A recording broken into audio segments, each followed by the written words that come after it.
One moment of anger can cost you everything, and most people don't realize it until it's too late. And right now, Lucas Bennett is standing in a room where no one is speaking, his chest rising and falling, his hands still tense, the echo of his own voice lingering in the air. And in just a few seconds, something inside his life has already begun to fall apart. But if you had seen him just a few hours earlier, you would never have believed this is how it would end, because Lucas was the kind of person people respected. He worked hard, showed up early, stayed late, and always did more than what was asked of him. His apartment was small but clean. His routine was simple: coffee at 7 a.m., commute at 7:30, office by 8. And for years he had been building toward one thing: a promotion that could finally change his life, give him stability, maybe even a sense that all his effort meant something. But that morning didn't start the way he expected. It began with a traffic jam that stretched for miles, engines idling under a gray sky, each passing minute tightening something inside him. He checked the clock again and again, tapping the steering wheel, telling himself it was fine, but it didn't feel fine. Then when he finally got moving, his coffee slipped from the cup holder and spilled across his shirt, warm and irritating, and he let out a quiet sigh, trying to brush it off, telling himself it was just a small thing, just a bad start, nothing more. But small things have a way of adding up. And when his phone buzzed at a red light with a message from a coworker questioning his report, something in his chest tightened again. He read it twice, then a third time, his mind already beginning to fill in meaning that wasn't fully there. Was that criticism? Was that disrespect? Why would they say that now, today of all days? And even though he locked his phone and tried to breathe, the thought stayed with him, growing quietly, unnoticed, like a spark landing on dry ground. And by the time Lucas walked into the office, adjusting his collar, trying to look composed, he told himself one simple thing: just stay calm. Just get through the meeting. Everything will be fine. But deep inside, something had already started shifting, something small, almost invisible. And that was the moment everything truly began. Lucas walked into the office trying to steady his breathing, the cool air brushing against his face as if it could calm the storm building inside him. He nodded at a few coworkers, forcing a polite smile. But something felt different today, like every sound was sharper, every movement slower, as if his mind was holding on to something it should have already let go. He placed his bag down, turned on his computer, and stared at the screen for a moment longer than usual. The message from earlier still echoing in his head, the words repeating themselves, changing slightly each time, becoming heavier, more personal, even though deep down he knew it might not have been meant that way. But thoughts do not always follow logic. They follow emotion, and emotion was quietly taking control. A coworker passed by and casually said good morning, but Lucas barely responded, lost in his own head, replaying the message again, questioning it, building a story around it. A story where he was being doubted, where his work was not respected, where today might not go the way he had hoped. And without realizing it, he was already stepping into that story, already believing it.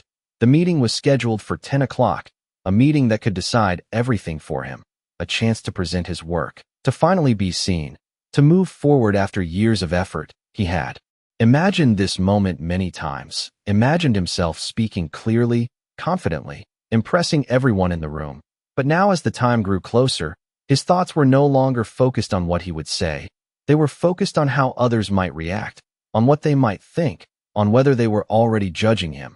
And when people begin to think like that, they stop seeing reality clearly. They begin to see a version shaped by fear and frustration. At 9:55, he stood outside the meeting room, adjusting his sleeves, taking a slow breath, telling himself again to stay calm, to focus, to not let small things take over. But inside, the pressure had already built too far. The door opened. People started taking their seats. Conversations were light, normal, nothing unusual. Yet to Lucas, everything felt slightly off, slightly tense, as if he was walking into something he could not fully control anymore. He sat down, placed his notes in front of him, and as the meeting began, he tried to listen, but his mind kept drifting back, connecting small comments to his earlier thoughts, turning neutral words into something sharper, something heavier. And then it happened, a simple question from his manager, calm and direct, asking him to clarify a detail in his report. But in Lucas's mind, It did not feel like a question. It felt like doubt, like criticism, like everything he feared was becoming real. And in that moment, the tension inside him tightened even more, pushing him closer to a decision he did not even realize he was about to make. Lucas felt the question land heavier than it should have. His manager's voice calm, almost neutral, asking him to explain a number in his report. But inside Lucas's mind, it was no longer a simple request. It had already transformed into something else, something sharper, something personal. And as he looked around the room, he noticed small details that seemed to confirm his fear. Someone glancing at their laptop, another person shifting in their seat, a quiet whisper between two coworkers. None of it meant anything on its own, but together, in his mind, it built a story where he was being doubted, where this moment was slipping away from him. And the more he thought about it, the stronger that feeling became. His heart started beating faster, his hands tightened slightly on the table, and his thoughts began to race. Why now? Why would they question him today? After everything he had done, after all the late nights, all the effort, all the times he stayed when others left. And another thought followed quickly. Maybe they never trusted him at all. Maybe this opportunity was never really his. And when thoughts begin to stack like this, they create a pressure that feels impossible to ignore. His manager repeated the question gently, giving him space to respond. But that pause only made things worse, because now all eyes were on him, waiting, watching. And in that silence, Lucas felt something shift inside him, a moment where everything slowed down, where he could feel the choice in front of him, clear and simple. He could take a breath, answer calmly, explain the detail, and move forward. Or he could react, let the frustration speak, let the built-up tension release in a way that felt powerful in the moment, but carried consequences he could not yet see. And for a brief second, he actually considered staying calm. He remembered telling himself earlier to control it, to not let small things take over. But the thoughts were louder now, the emotions stronger, and they began to justify themselves, telling him he had the right to feel this way, that he should not be questioned like this, that he deserved respect. And when a person starts to believe that their emotion is more important than the moment they are in, they begin to lose control without realizing it. Lucas leaned forward slightly, his voice starting low but firm, answering the question. But there was an edge to it, something sharp that was not there before, and as he spoke, he could feel that edge growing, each word carrying more weight, more emotion than necessary.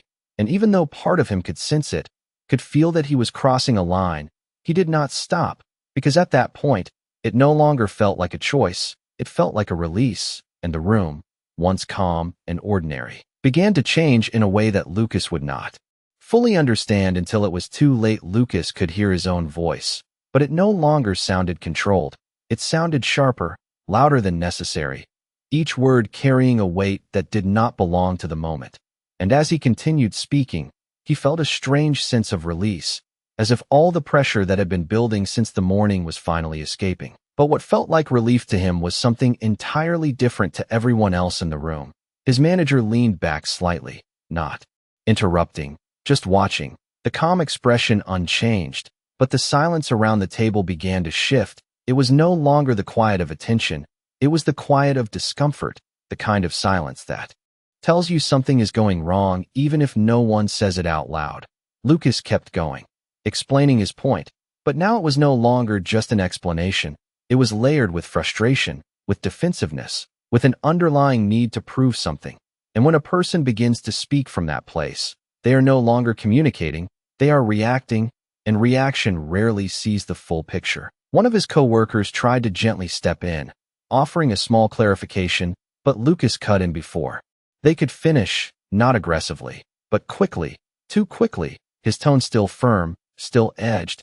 And in that moment, he lost something important, not just control of his voice, but control of how he was being seen. Because people do not only listen to what you say, they feel how you say it. And what they felt from Lucas now was not confidence, it was tension, it was resistance, it was something harder to trust. His manager finally spoke again, voice steady, asking him to pause for a moment, suggesting they review the numbers together. A simple attempt to bring the conversation back to neutral ground. But to Lucas, it did not feel neutral. It felt like being corrected, like being challenged in front of everyone. And the thought that had been growing all morning returned stronger than before. They do not trust you. They do not respect your work. And once that thought takes hold, it colors everything. Even the calmest words begin to sound like criticism. Lucas felt his jaw tighten, his hands pressing lightly against the table. And for a brief second, there was still a chance, a small window where he could step back, take a breath, let the moment pass. But instead, he leaned further into it, his voice rising just enough to change the tone of the room completely, not shouting, not out of control in an obvious way, but enough that everyone could feel it, enough that the atmosphere shifted from professional to personal. And in that shift, something invisible broke, not loudly, not dramatically, but quietly, like a line being crossed that could not be uncrossed. And as Lucas finished his sentence, the room fell into a silence that felt heavier than before, because now it was no longer about the report. It was about him, and the version of himself he had just revealed, a version he did not even fully recognize yet, but one that would soon change everything. Lucas felt the silence settle over the room like a weight he could not shake off, and for the first time since he started speaking, he became aware of how still everything had become. No one was interrupting, no one was responding. And that kind of silence does not come from agreement. It comes from distance. His manager looked at him for a moment longer, then calmly shifted the discussion, suggesting they move on and revisit the details later. The tone was polite, controlled, but something important had changed. The energy that once felt like opportunity now felt closed, like a door that had quietly shut without making a sound. Lucas sat back slightly, his heartbeat still elevated, his mind beginning to catch up with what had just happened, replaying his own words, his tone, the way he had responded. And slowly, a new feeling started to replace the tension, not anger this time, but something heavier, something quieter, a sense that he may have gone too far. But even then, part of him tried to defend it, telling himself that he was only standing up for his work, that he had a right to explain himself, that maybe others were just too sensitive. And this is how the mind works when it does not want to accept a mistake. It creates reasons, it softens the truth, it protects the ego, but reality does not change just because we explain it differently in our heads. The meeting continued, but Lucas was no longer part of it in the same way. He heard voices, saw slides change, but his focus drifted, stuck in the moment that had already passed. And the more he thought about it, the more he noticed the small signals around him.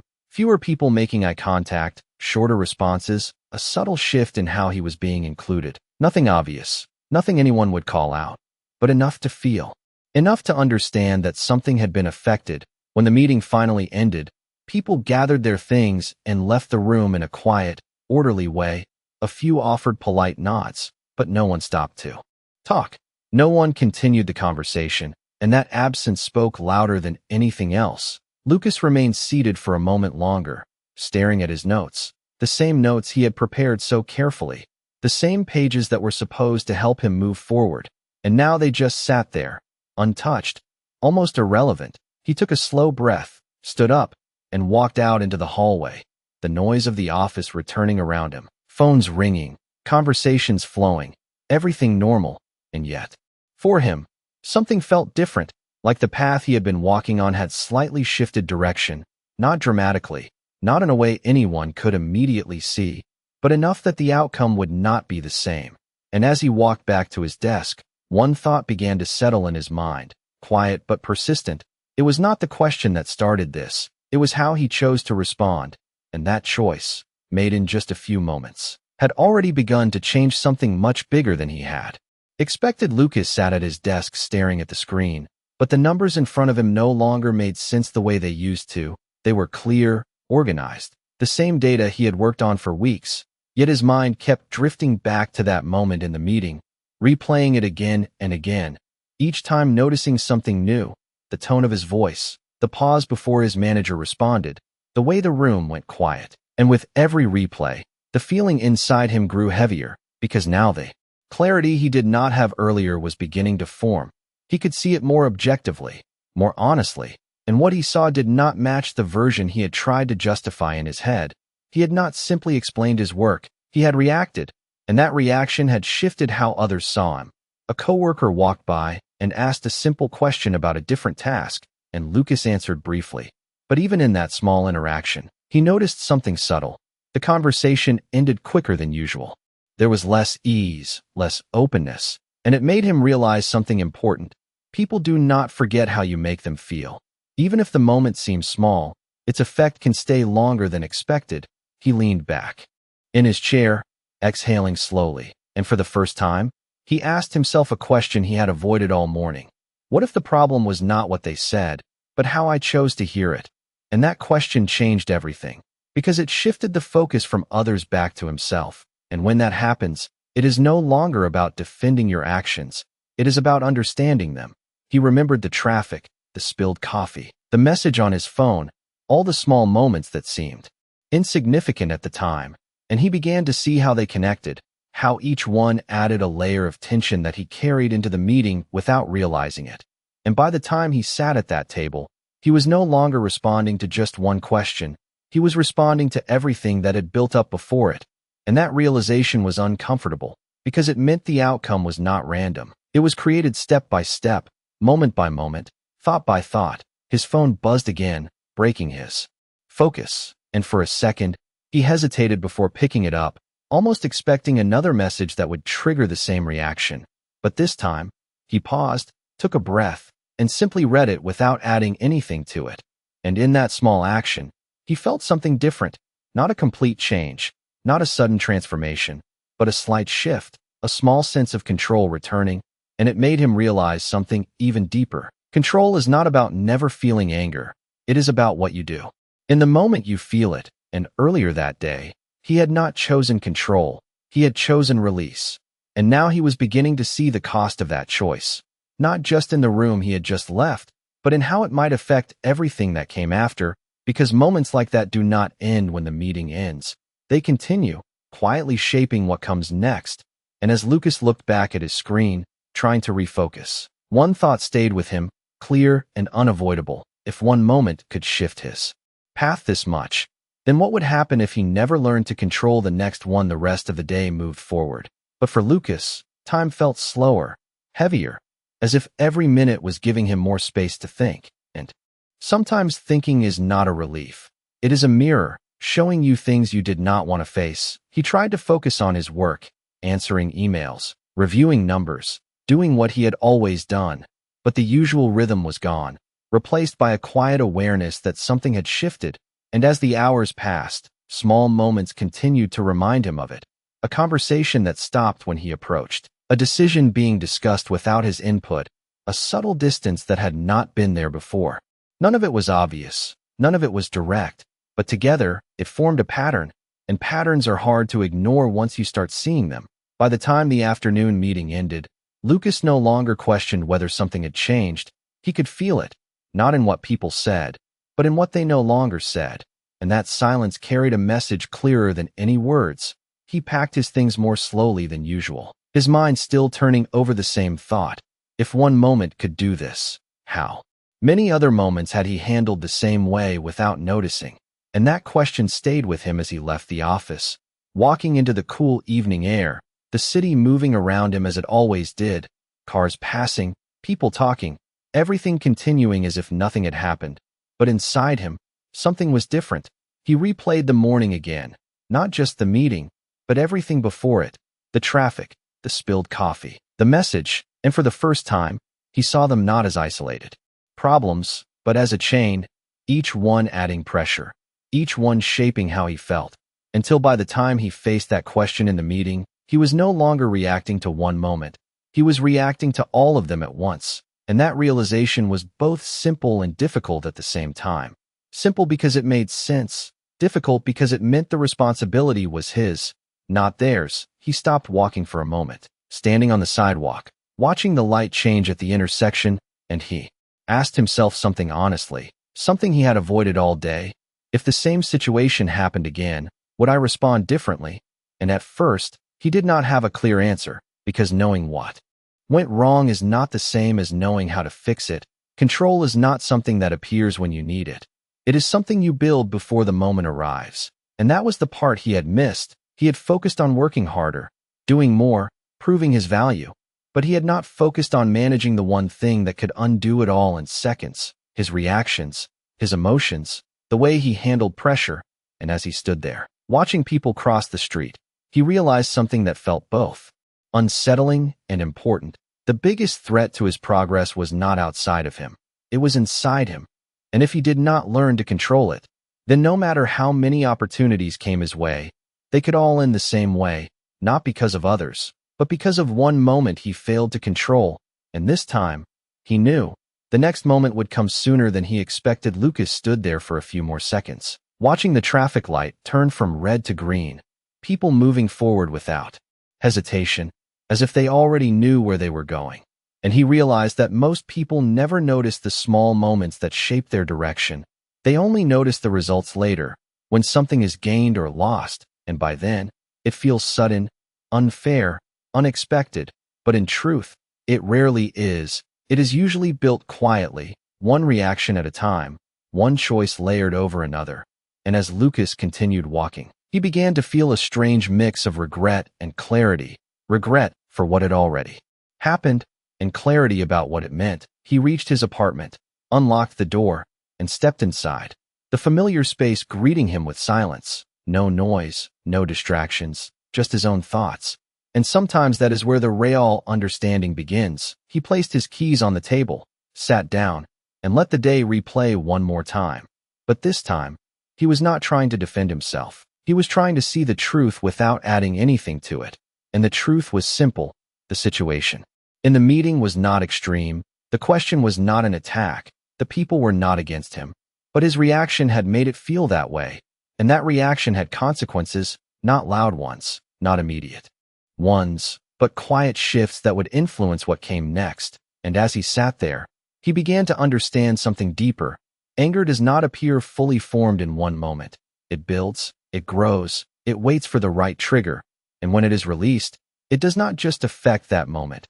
It reshapes how others see you, how they trust you, how they include you, and most importantly, how they remember you. He leaned back, closing his eyes for a moment, and asked himself another question. What if I had paused? What if I had taken just one breath before speaking? Would anything be different? And the answer came quietly, but clearly. Yes, everything could have been different. And that was the hardest part to accept.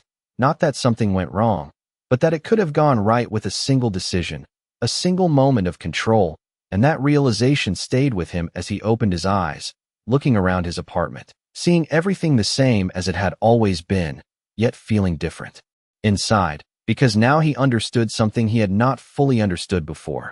Success is not only built through effort, skill, and consistency. It is protected by control, the control of your thoughts, your emotions, your reactions. And without that, everything else becomes fragile, vulnerable to one moment of weakness.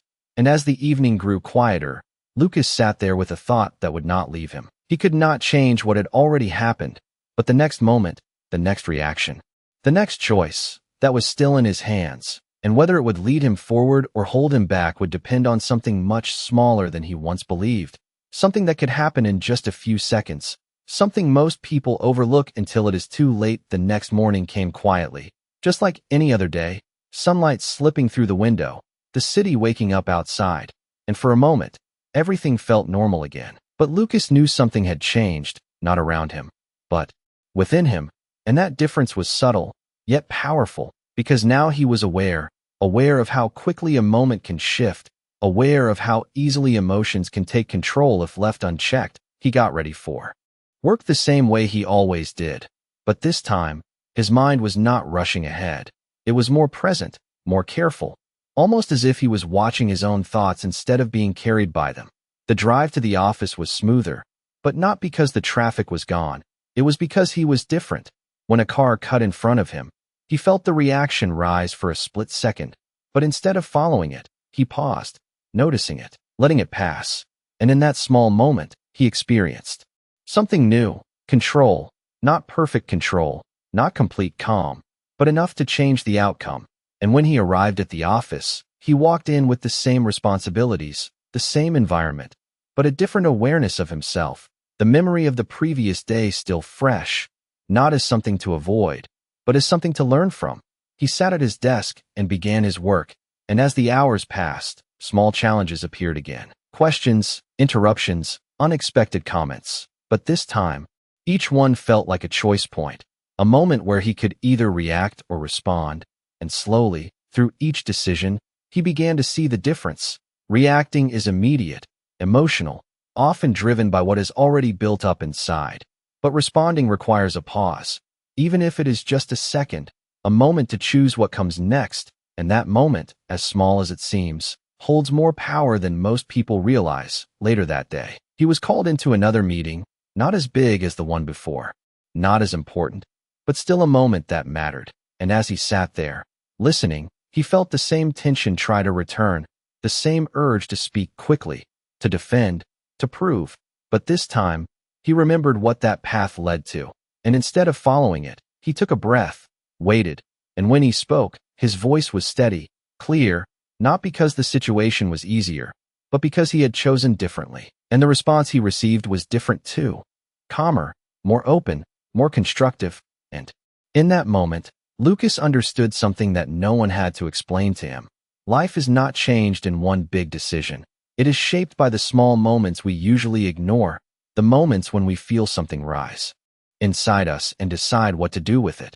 Because every thought becomes a feeling, every feeling pushes an action, every action creates a result, and over time, those results become the life we live. And if there is one thing that can change that entire chain, it is the ability to pause, to choose, to control. And as Lucas left the office that evening, he knew he had not mastered anything yet, but he had taken the first step, and sometimes, that single step is what separates the life we lose from the life we build.